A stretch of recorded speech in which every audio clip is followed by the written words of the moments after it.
friends. In today's video, we're going to be going through my physical TBR. I did a video similar to this a couple of months ago, but since then I have unhauled a lot of books. I have read a lot of books. I have DNF'd some books, so my physical TBR has changed quite a lot since that video.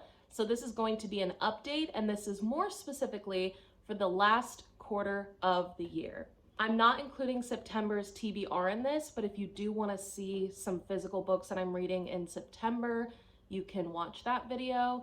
But in today's video, we're just going to be going through books that I will be reading October, November, and December, aka the last quarter of the year. I'm going to be going based on different categories of books, and then at the end we will count the books and see what that means for the future.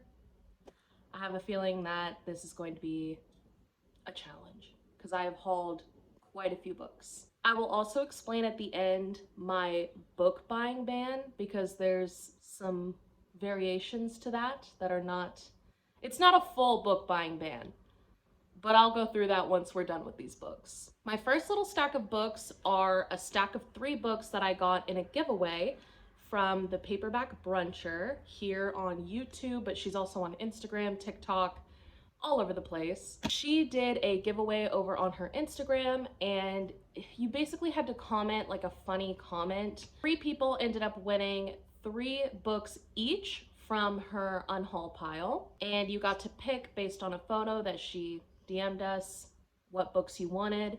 So these are the 3 that I chose. One of us is Lying, one of us is Next, and His and Hers. I'm keeping this stack of books together because I think it'd be cool to do a video reading all 3 of the books I won in that giveaway.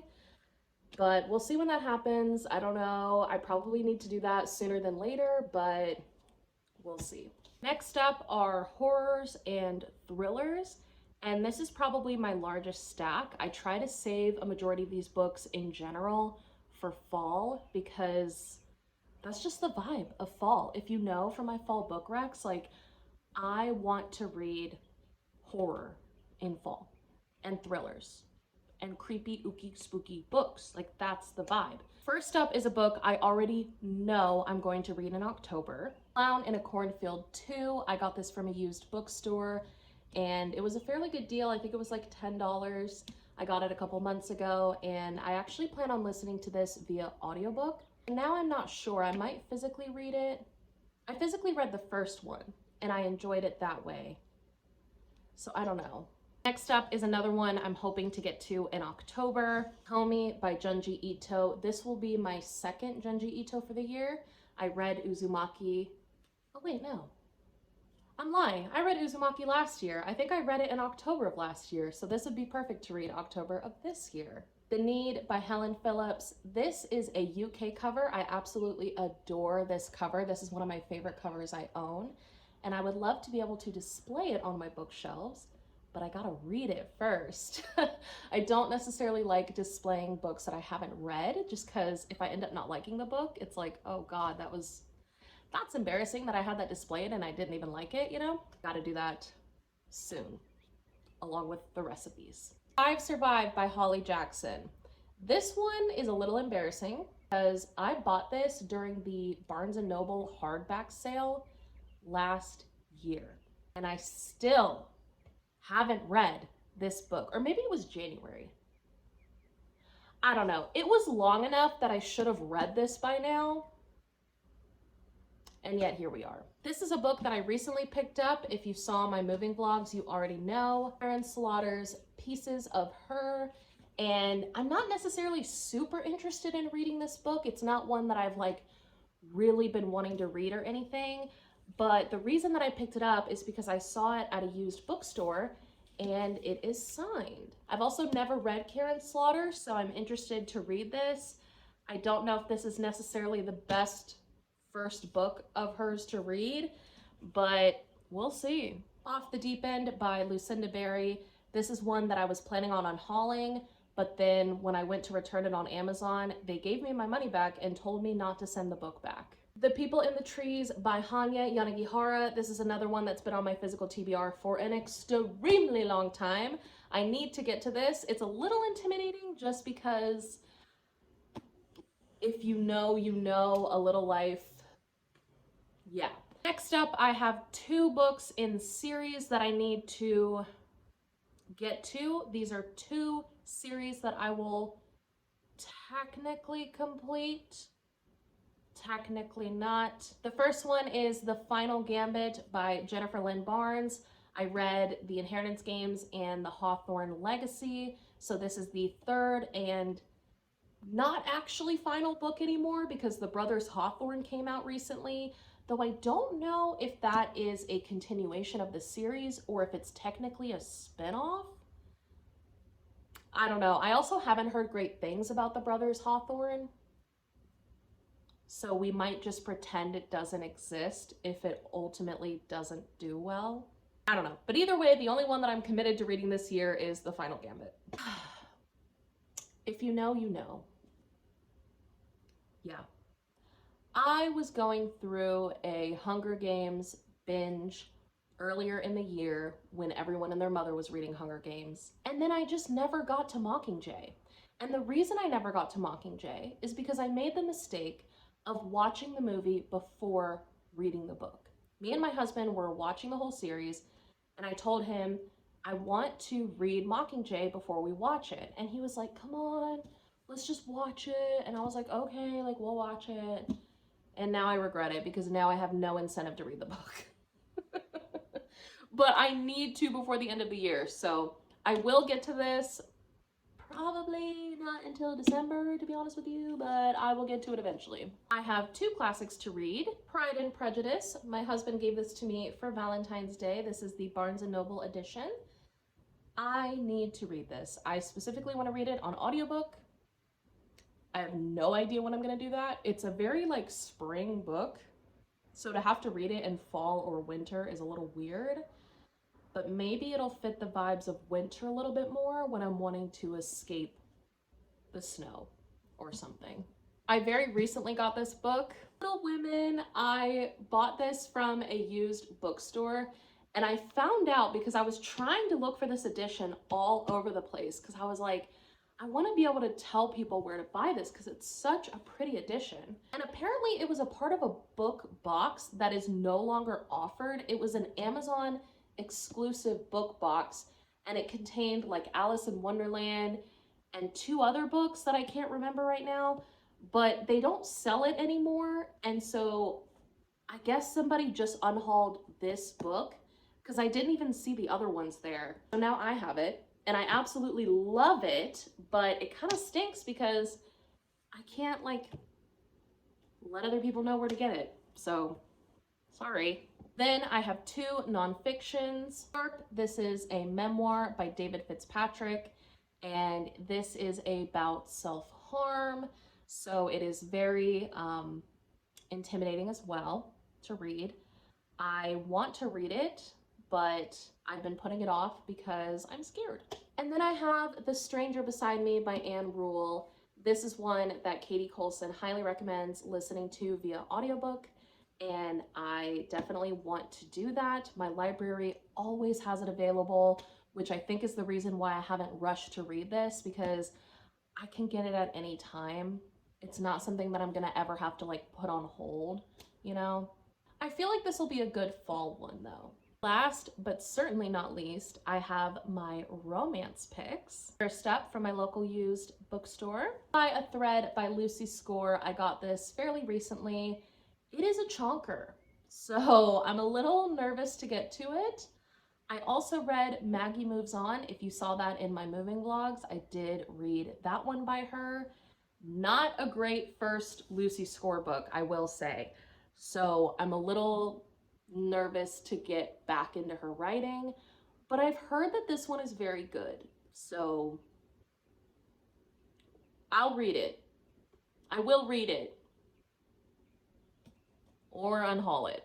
I still need to get back into the Twisted series, so I have Twisted Hate and Twisted Lies. I have 2 Colleen Hoover books. These are the only 2 other books of hers that I plan on reading really at all, Maybe if she releases a new book and it sounds just amazing, I don't know. I don't see that happening. My thoughts on Colleen Hoover, I've talked about this before, but I think she's a good palate cleanser in between books, similar to like manga or short stories or something like that. Like her writing is really easy to get into, it's really quick. Her books are short. You're gonna have a decent time with them. I'm not saying they're the best by any means, but you know, they're a good time. They're a solid good time. You know exactly what to expect from her books. They do come with a twist. Each one has its own unique twist, which is kind of fun. There's this trend right now to hate on Colleen Hoover and to hate everything she's ever done. And I just think that's a little harsh. I don't really get it. And I also despise the fact that people will judge others for reading her books. Sorry, I'm getting into a rant. But the other day, I saw an Instagram reel of this girl. She was just showing like an aesthetic kind of morning routine thing. She has a really cute house and like her home decor is just so perfect. And it was just like a cute little reel of her making tea and kind of like doing a short morning routine. And for like 2 seconds, Ugly Love by Colleen Hoover is shown. And the point of it being shown is just to be like, this is the tea I'm drinking. I have a little book. I have a candle. You know, like it was just a very brief part of the reel. When I tell you, the comments were nothing but, I liked this until you showed the Colleen Hoover. I liked this until Ugly Love. And then this poor girl is sitting there defending herself to these absolute trolls, being like, oh yeah, I don't even really like it. I'm probably gonna like DNF it. Oh yeah, you know, like I'm, shut up. Like genuinely to these people in the comments, shut up. You're not cool for not liking Colleen Hoover. You're not better than anybody else. Like it just infuriates me because that is what gets people to no longer read. That is what makes people go, oh, readers are snarky and stuck up and think they're better than anyone else. So I don't want to be a part of that. Like readers are snobs. I just hate that trend of like, let's all dogpile on hating Colleen Hoover and let's dogpile on people who are trying to get into reading and pick up her books because they are some of the most popular books out right now. And also, hot take, this is such a hot take. I truly believe that with the hype that Sarah J. Maas is getting, she is absolutely headed in that same direction. And I've already kind of started seeing it happening where I think that Sarah J. Maas is going to be the next author in that camp where people are obsessed with her now. And one day it's going to be like Colleen Hoover, where suddenly it's not cool to like her. And if you like any of her books, you're trash. Your taste is trash.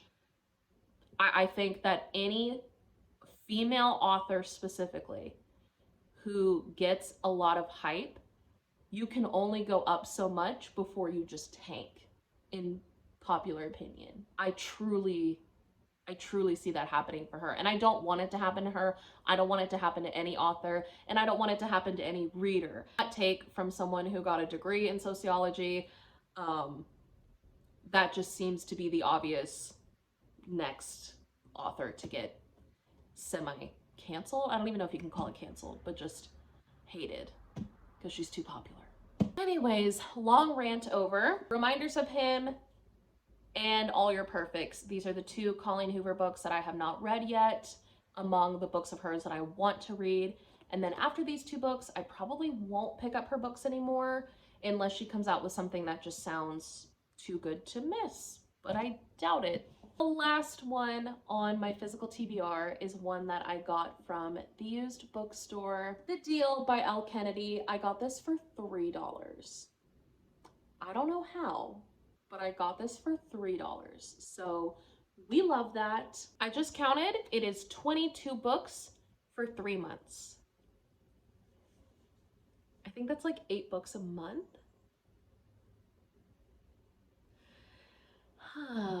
That's 7 to 8 books a month. So I do have quite a bit of reading to do in the next part of the year. I definitely plan on focusing heavily on my physical TBR and not getting a ton of library books. I can do it though. I can definitely do it. It's definitely achievable. I average about 10 books a month, so that is definitely doable. But it is a lot. So I wanted to briefly touch on my book buying ban as well. I am going on a book buying ban for books that I have not read yet because I have enough books on my physical TBR. I do not need to be adding to this pile. My goal for the end of the year is to not have any more books on my physical TBR. And then my goal for 2024 is to only have 10 books on my physical TBR at a time at the absolute max. If I reach 10 books on my physical TBR, I cannot buy more until I take some off of my TBR. So, AKA read the books that I have. That's my goal. That is what I'm working towards right now. That's what I've been working towards throughout the entire year. And I will do a video at the end of the year going through all of the books that I read from my physical TBR throughout the year. Some of them are books that I bought last year. Some of them are books that I bought throughout the year. But I will definitely go over every book that I physically own and read. And it's gonna be a lot of books. Like a lot of books. That only applies to books that I haven't read though. There are plenty of books that I have read that I have not yet bought. And don't you worry. Don't you worry. There will definitely be a juicy haul for that. I am very excited to haul books that I have already read because there are so many that I am missing from my collection that I want to own physically. So I will definitely be getting to that sooner rather than later. Thank you so much for watching. Thank you for being here. If you enjoyed this video, you'll probably enjoy my other content, so you may as well stick around. This is a judgment-free zone, so if that sounds appealing to you, stick around. And until next time, bye.